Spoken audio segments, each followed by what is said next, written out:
Primeiro, né, agradecer a oportunidade do grupo poder estar tendo esse espaço de fala. Nós dialogamos muito com os familiares do país inteiro para construir a fala que nós vamos fazer hoje. Primeiro, a gente quer frisar que o encarceramento em massa no Brasil, né, e aí a gente vai falar do sistema de justiça criminal como um todo, não só da violência policial. Mas esse sistema de justiça criminal que pratica violência letal é o mesmo que encarcera. E toda a estrutura desse sistema de justiça, que começa com as polícias e termina com os departamentos penitenciários dos estados, que vão ter variações de nomenclatura, é o que legitima a violência que permanece do homicídio nas operações policiais, nas vilas e favelas. Porque cada vez que uma pessoa é presa nesse país, ela sofre violência policial. Não existe nenhuma prisão nesse país que não seja acompanhada de violência policial e de abuso de autoridade. E, não obstante existam leis para coibir essas práticas, o Judiciário e o Ministério Público, e nós vamos frisar essas duas estruturas, reiteradamente se negam a atuar da forma que a lei determina para coibir as práticas de abuso e violência por parte das polícias. Sem exceção nenhuma, os processos brasileiros, as condenações são sustentadas pelo depoimento dos policiais que efetuaram as prisões ou pelo reconhecimento de vítimas que, em regra, são feitos em desacordo com a legislação processual penal brasileira, sistematicamente. E o Judiciário e o Ministério Público, quando chamados a atuar em relação a essas questões, sistematicamente também, todas as vezes, aceitam esses reconhecimentos, aceitam esses depoimentos como suficientes para condenar uma pessoa apenas, variam hoje de 5 a 40 anos, por causa da alteração feita pelo ex-ministro da Justiça, né, que apresentou o pacote chamado anticrime, que de anticrime não tem nada. Nós estamos aqui hoje reivindicando o reconhecimento da luta contra o desencarceramento como uma luta antirracista. Mais de 60% da nossa população prisional é negra, e isso a partir de dados que são originários das secretarias, ou seja, eles têm um grau de fidelidade questionável. E o último levantamento nacional de informações penitenciárias não informou o número, a categoria raça-cor, em relação ao número de pessoas presas, porque desde a posse do governo Bolsonaro, se negam sistematicamente a reconhecer a raça ou a cor como um elemento significativo para as questões do Brasil. Né? Não existe racismo no Brasil. Nós voltamos à década de 40, 50, em 2 segundos, né? De um dia para o outro. Do 31 para o 1º, retrocedemos milhares de anos. Tendo isso em vista, o que a gente reivindica é que essa relatoria passe a acompanhar a questão do encarceramento em massa no Brasil como parte da política genocida do Estado brasileiro para eliminar toda a população negra brasileira e a que sobrar, que se mantém em condição de absoluta subalternidade e temor. Que essa relatoria também incite o Conselho Nacional de Justiça a se posicionar com as reiteradas negativas dos judiciários e ministérios públicos de todos os estados do Brasil de atuar de forma contundente nas práticas de violência e abuso de autoridade por parte da polícia. O instrumento da audiência de custódia, que deveria ser para identificar essas práticas, não é utilizado adequadamente e agora ainda sofremos a ameaça da virtualização das audiências de custódia. Se uma pessoa toda quebrada, com o olho roxo, na frente de um juiz, ele não consegue perceber que houve violência policial, imagina por trás de uma câmera. Essa atuação sistemática do Judiciário e do Ministério Público é o que sustenta na ponta as práticas violentas e abusivas das polícias. É o que dá a elas a certeza de que não importa o que elas façam, nada vai acontecer. É o que sustenta os discursos genocidas de secretários de segurança pública e de governadores que, reiteradas vezes, incitam os agentes de segurança pública a práticas ainda mais violentas, além de referendar as práticas violentas que existem, que já são sistematizadas. São criados diuturnamente mecanismos para driblar o controle social, além da blindagem existente no Judiciário e no Ministério Público ao controle social. Estruturas criadas pelo Conselho Nacional de Justiça, como os grupos de monitoramento do sistema prisional, que determina a participação da sociedade civil. Em vários estados, essa participação é negada. Ok. Em vários estados, essa participação é negada. E quando é concedida, os familiares são sistematicamente silenciados e tratados de forma subalternizante. Hoje, se os mecanismos internacionais não começarem a olhar com muita atenção, não só para o executivo, mas para o poder judiciário brasileiro, que referenda e mantém a estrutura racista e machista desse país, referenda as práticas genocidas e abusivas das estruturas policiais, nós não vamos ser capazes de fazer um enfrentamento que se traduz em conquistas reais para o nosso povo negro e pobre. Nós temos hoje no Brasil quase 800 mil pessoas presas. E nós temos estados em que as pessoas são transferidas de unidade e passam meses desaparecidas. Nós temos a pandemia da Covid-19, que tem famílias que a única notícia que tiveram do seu familiar foi que ele estava morto e tiveram que velar um caixão lacrado.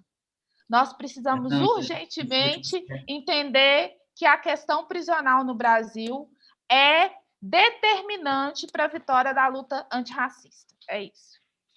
Hoje no Brasil, a gente tem quase 900 mil pessoas presas e é importante dizer que a gente sabe que a maior parte dessas pessoas são negros e são pessoas negras, né, e que estão presas ligadas, né, associadas a crimes ligados ao tráfico de drogas, né, às drogas. Então, para nós é muito importante que a gente possa se aprofundar nas estratégias também de pensar quais são as intervenções que a gente pode fazer aqui no Brasil, no campo da segurança pública, que é o campo que antecede, né, esse momento aí do encarceramento, e a gente sabe que muitos dos nossos jovens, né, não chegam nem a ser encarcerados, são parte aí do genocídio brasileiro, mas a gente acha que é fundamental que possamos estar criando estratégias aí, alternativas antipunitivistas para poder pautar esse judiciário brasileiro, né?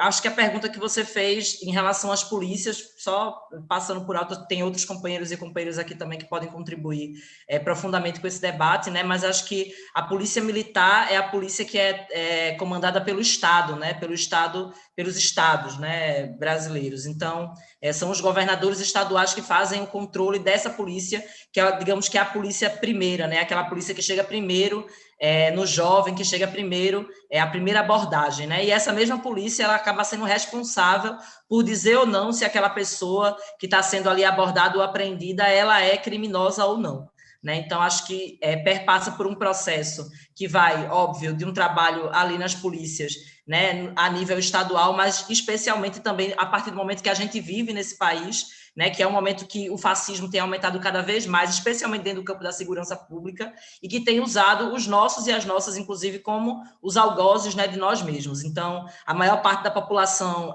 policial brasileira são de homens negros nos cargos de frente, né? Então, nos cargos de fronte, são os homens negros que estão aí para poder fazer as abordagens policiais, para poder fazer as batidas, para receber primeiro esse impacto da violência direta, né? Então, isso também se relaciona qual é o modelo, qual é o desenho que é criado, né, por essa estrutura tão requintada do racismo brasileiro, que utiliza todas as instituições aí para, quando não matar, encarcerar e tirar a vida de toda forma, né? E aí, só para poder finalizar, eu quero afirmar que a gente está vivendo um momento também de muitas ameaças aos defensores de direitos humanos no campo do desencarceramento. Vários familiares, várias pessoas no Brasil têm sido ameaçadas, têm tido a sua vida ameaçada por denunciar situações de violação de direito dentro dos presídios brasileiros, né? A gente está vivendo agora um caso específico no Ceará de ameaça a uma companheira, né, que está sendo diretamente ameaçada a sua vida e de sua família, né, porque ela é uma das pessoas que vai à frente às denúncias que estão sendo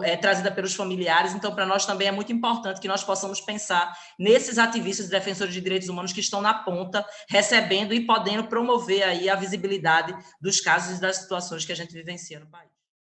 Eu sou Miriam Stefânia, sou da Associação de Amigos e Familiares de Pessoas em Privação de Liberdade, Agenda Nacional pelo Desencarceramento, a Frente Estadual pelo Desencarceramento de Minas, componho a Assessoria Popular Maria Filipa e também a Colisão Negra por Direitos.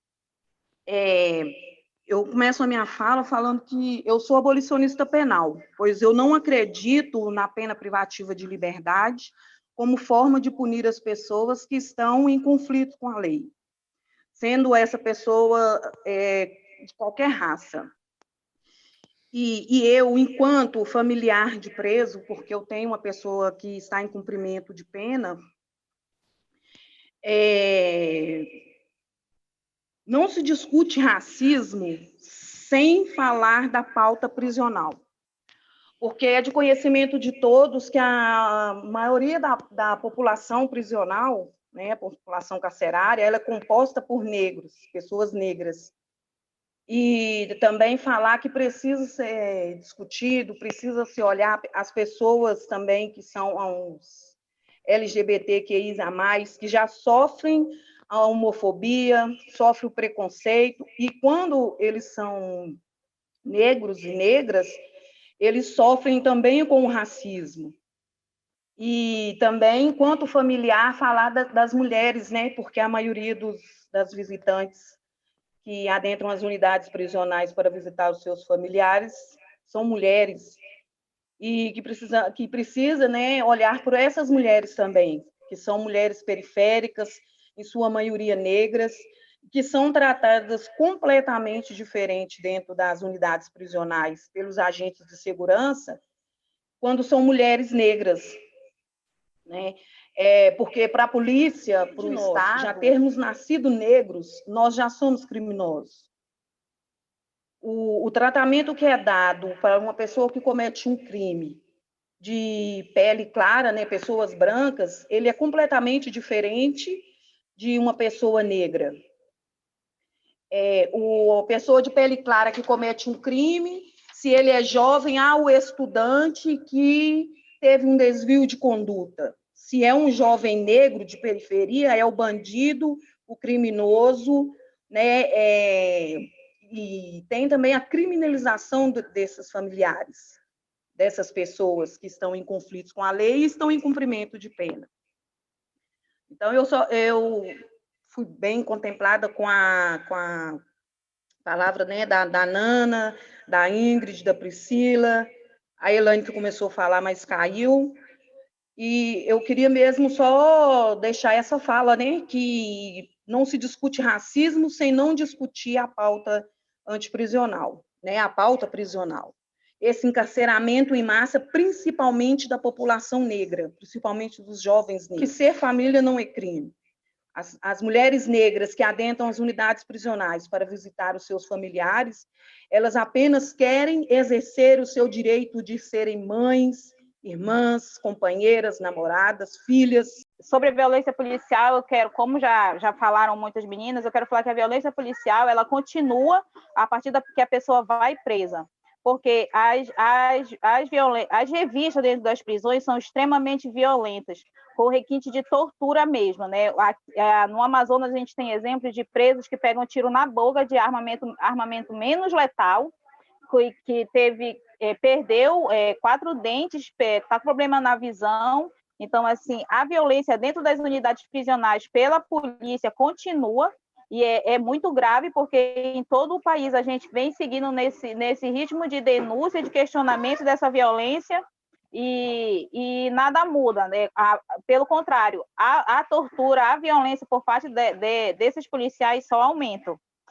Há pouco aqui no Amazonas, a gente teve a polícia ela deu tiro de bala letal em presos, que um preso está internado no hospital. Então, assim, a violência policial, ela continua no ato da prisão. Durante a abordagem, a pessoa é sequestrada e torturada a confessar o que eles querem, né?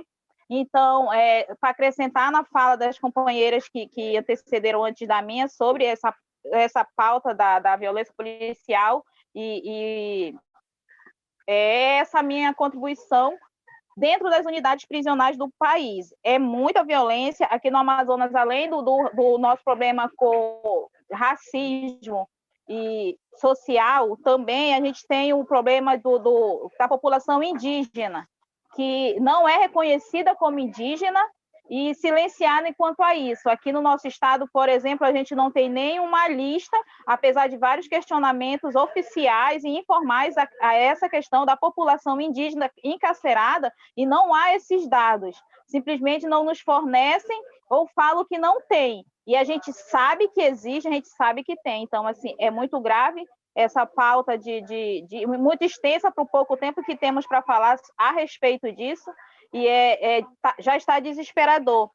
Então, a gente, enquanto Agenda Nacional pelo Desencarceramento, a recomendação que a gente vê de extrema necessidade, urgente, principalmente pelas pessoas não entenderem que o encarceramento está totalmente ligado ao racismo, que tenha esse olhar, sim, de instituições diretamente para as prisões, porque mais de 60% das pessoas presas são pretas, pobres, periféricas e silenciadas à mercê da tortura de policiais que coordenam essas prisões, porque além de prender, eles que assumem as unidades prisionais dentro do nosso país. Agradeço pela oportunidade de poder trazer à tona algumas denúncias do que a gente vem enfrentando a nível de Brasil, né, sobretudo pensando o racismo. Eu acredito que a gente tem duas dimensões que hoje estão à frente, né, do que a gente vai chamar de letalidade contra a população negra, de genocídio contra a população negra, que é a letalidade policial e que faz parte dessa dinâmica o encarceramento. Né? A gente vive um ciclo onde as pessoas que são encarceradas, onde as pessoas pretas que estão na rua, ela ou é morta, né, por essa violência, seja por uma bala muito bem direcionada ou, como foi mencionado, por uma bala perdida que sempre encontra um corpo negro, né, ou ela é presa e aí dentro do sistema ela vai sofrer diversos tipos de morte, seja a morte efetivamente, né, por fome, por tortura, por condições precárias, pelas paredes que estão caindo, pela comida perdida, pela falta de assistência à saúde básica, e ainda assim, quando a morte social que ela vive lá dentro, porque embora a gente não tenha uma prisão perpétua, a gente tem condenações exorbitantes que realmente fazem com que essas pessoas percam as suas vidas, né, inclusive muito jovens, porque a gente sabe que no Brasil a grande parte da população presa tem entre 18 e 29 anos, ou seja, estamos no auge da juventude. E esse é um estigma que a gente carrega desde a escravidão. Né? Desde a escravidão a gente tem o mesmo perfil de pessoas presas e torturadas. Aí a gente vai ter, se essa pessoa consegue sair do sistema, uma vida, né, de perseguição dentro do regime aberto e principalmente de perseguição aos seus familiares. Como já foi mencionado, a gente está nesse momento com uma situação no Ceará muito grave, de uma perseguição muito direcionada, e com esse governo a gente está tendo vários problemas em relação aos defensores de direitos humanos, porque todas as gestões de todos esses projetos que defendem, né, os defensores de direitos humanos foram modificados, e isso está gerando realmente uma insegurança para essas pessoas, como é o caso de uma companheira nossa que sequer se sentiu segura de estar nessa região pela perseguição que ela vem sofrendo. Aqui no Distrito Federal não é diferente, a gente também tem essa situação onde, inclusive, o sistema organiza emboscadas para que as pessoas egressas do sistema prisional retornem, para que seus familiares também sejam pegos. Então, é uma vida que não é uma vida digna, que não é uma vida que tem condições mínimas. Né? E aí a gente tem a Agenda Nacional pelo Desencarceramento com 10 pontos que orientam como que a gente vai fazer esse desencarceramento. Eu acho que seria muito importante que a relatoria pudesse acompanhar o trabalho que a gente vem fazendo e as denúncias que a gente vem fazendo dentro desses 10 pontos, porque a gente sabe que 60%, no mínimo, da população que está presa é negra. Então, eu acho que esse sistema ele atua diretamente, né, nesse objetivo de exterminar a nossa população, e é por isso que essa agenda do desencarceramento não é só uma agenda geral, de uma política geral, mas ela é com certeza uma agenda de combate ao racismo, porque esse é um das situações de racismo que a gente mais enfrenta, né, que é a perseguição policial. E aí, denúncias pontuais, a gente vem, nesse contexto de pandemia, enfrentando uma situação ainda mais grave, se a gente está morrendo aos montes aqui fora, lá dentro está muito pior. Aqui no Distrito Federal, a juíza da execução penal orientou que todos os dados referentes ao Covid-19 fossem sigilosos. Ou seja, a gente sequer, enquanto sociedade civil, consegue acompanhar como está, quantas pessoas tiveram, quantas pessoas foram curadas, como eles estão lidando com esse vírus, e a gente tem informações de pessoas que estão visitando, embora sejam pouquíssimas, porque as visitas também estão acontecendo de maneira virtual, embora a gente já tenha uma dinâmica onde tudo está voltando ao normal, vou concluir, de que não existe máscara no sistema, não existe condições sanitárias mínimas, álcool em gel, nada disso. Então, o vírus continua, né, sendo transmitido diretamente, tranquilamente dentro do sistema, e para isso a gente precisava, né, de romper com esse ciclo. A gente tentou marcar uma visita com o Comitê Nacional de Prevenção e Combate à Tortura, que também foi proibido de entrar no sistema, mesmo sendo um órgão nacional com prerrogativas e normativas ainda maiores do que a do Estado.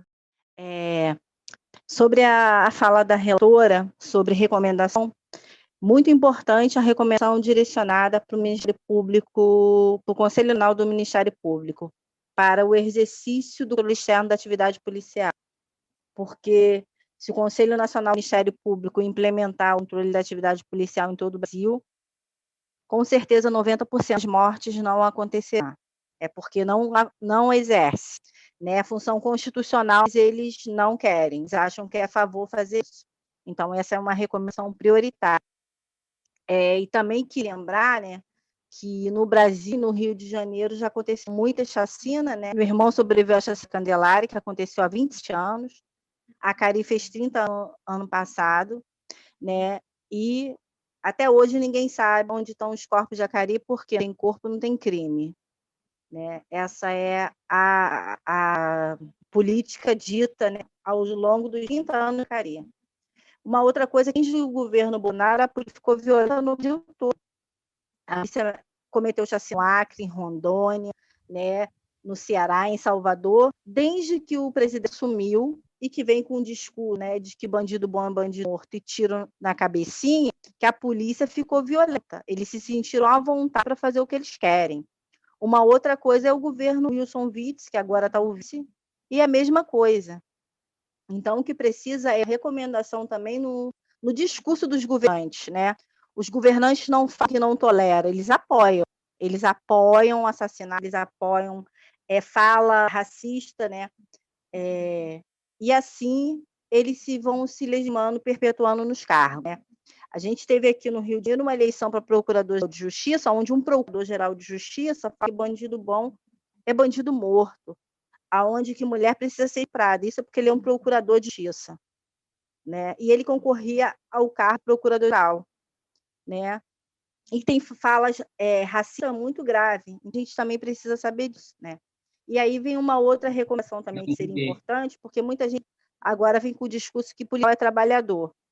E aí a gente fica disputando isso, que policial é trabalhador, né? Então, para ir concluindo a minha fala, é importante fazer essas recomendações, principalmente no discurso das altas autoridades, que permite violência, sim, permite assassinato, tudo permissivo. Registrada na região da Baixada Fluminense, cerca de 30% dos casos de homicídios cometidos por agentes de segurança do Estado. Na Baixada também acontece 30% dos casos de feminicídios no Estado do Rio de Janeiro, e também é impactada por 60% de pessoas desaparecidas. Essas pessoas desaparecem na Baixada, né? Então, a gente tem altos níveis de letalidade e violência dentro dessa região do Rio de Janeiro. Estamos há 7 meses sob a execução da liminar do Supremo Tribunal Federal, que suspende as operações policiais durante a pandemia do Covid. Porém, a gente conseguiu sistematizar que apenas no mês de dezembro de 2020, dezembro do ano passado, foram 42 operações policiais realizadas na Baixada Fluminense. Então, essa liminar não está sendo seguida, sendo 22 dessas operações policiais são realizadas exclusivamente em um determinado território, que é Belford Roxo, que é o município do Rio de Janeiro. Logo, Belford Roxo é o município mais afetado pela ocorrência de operações policiais, principalmente porque seu território possui áreas de forte domínio de uma determinada facção de tráfico, né? Belford Roxo é um município da região da área da Baixada Fluminense. No dia 11 de janeiro de 2021, foi iniciada uma mega operação policial em Belford Roxo, exatamente no Complexo de Roseral, uma mega operação que contava com vários blindados, caveirões, uma grande quantidade de policiais, a participação de diversos grupos táticos da polícia para implementar esse primeiro destacamento de polícia da Polícia Militar em Belford Roxo. Já são 15 dias ininterruptos em que as comunidades vêm sofrendo uma mega operação policial para a implementação desse novo destacamento da PM e seus brutais impactos na rotina da população. Até esse momento, a gente já conseguiu contabilizar 22 pessoas assassinadas durante a implementação desse destacamento da Polícia Militar. Recebemos informações que os corpos, em sua maioria, são corpos pretos que são assassinados. Esses corpos estão sendo retirados em carroças pelos próprios moradores, outros corpos já estão esquartejados e sendo jogados na mata, e um enorme número de casos de desaparecimentos forçados, né? Uma mega operação policial que está sendo legitimada a partir de um discurso de levar a paz e a elucidação de casos de desaparecimentos, mas que, na realidade, é uma rotina intensa de conflitos armados nas ruas da região. Os moradores e as moradoras vêm relatando a convivência forçada com essa violência policial diária, conflitos envolvendo facção de tráfico e milícia, e todos os tipos de casos de execuções, torturas, assassinatos e desaparecimentos forçados cometidos pela polícia. Já são 15 dias de terror em Belford Roxo e que não tem perspectiva de acabar. E aí, sobre as recomendações, ocorreram várias tentativas de controle da polícia, seja através de criação de protocolos de atuação, melhorias na formação policial, ou uso de material não letal ou treinamento humanizado. Todas fracassaram, e aí por um motivo muito simples, né? Não é qualquer possibilidade de reforma, melhora ou humanização de uma instituição que foi criada para matar pessoas, da mesma forma que não é possível criar um capitalismo mais humanizado, não é possível criar uma polícia cidadã. Por isso, a urgência, né, do fim da letalidade policial perpassa o fim da instituição da polícia, que precisa estar no seio das nossas lutas anticapitalistas, antirracistas e antipatriarcais. Logo, é estratégico diminuir o financiamento no orçamento público para as polícias, como também pensar em alternativas de relações sociais não pautadas no punitivismo nem no controle de corpos, como ocorre em Chiapas e nas comunidades zapatistas, até mesmo em Rojava.